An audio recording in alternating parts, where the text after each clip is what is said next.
മാനവരാശിയുടെ സമൃദ്ധമായ ഭാവിക്ക് AI പ്രോത്സാഹിപ്പിക്കണമെന്ന് ഡൽഹിയിലെ AI ഉച്ചകോടി സംയുക്ത പ്രസ്താവന. 88 രാജ്യങ്ങൾ സംയുക്ത പ്രസ്താവനയിൽ ഒപ്പിട്ടു. അതേസമയം AI ഉച്ചകോടിയിലെ പ്രതിഷേധത്തിൽ ഇന്ത്യ സഖ്യത്തിൽ ഭിന്നത. രാജ്യത്തിന് നാണക്കേടാകുന്ന പ്രതിഷേധം പാടില്ലെന്ന് സമാജ്വാദി പാർട്ടി അധ്യക്ഷൻ അഖിലേഷ് യാദവ് പറഞ്ഞു.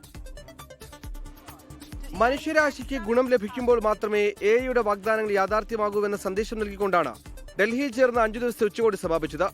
സമാപനത്തിന്റെ അവസാന ദിവസം 88 രാഷ്ട്രങ്ങൾ ഒപ്പുവെച്ച സംയുക്ത പ്രസ്താവന പുറത്തിറക്കി.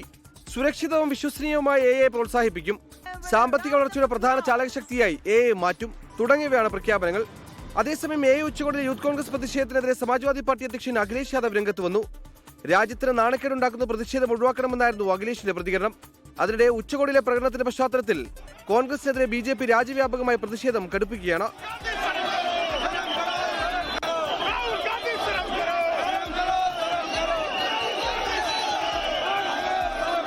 പ്രതിഷേധത്തെ തുടർന്ന് അറസ്റ്റിലായ 4 യൂത്ത് കോൺഗ്രസ് പ്രവർത്തകരെ ഡൽഹി പട്ടിയാല ഹൌസ് കോടതി 5 ദിവസത്തെ പോലീസ് കസ്റ്റഡിയിൽ വിട്ടു.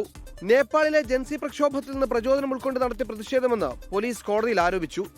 24 ഡൽഹി.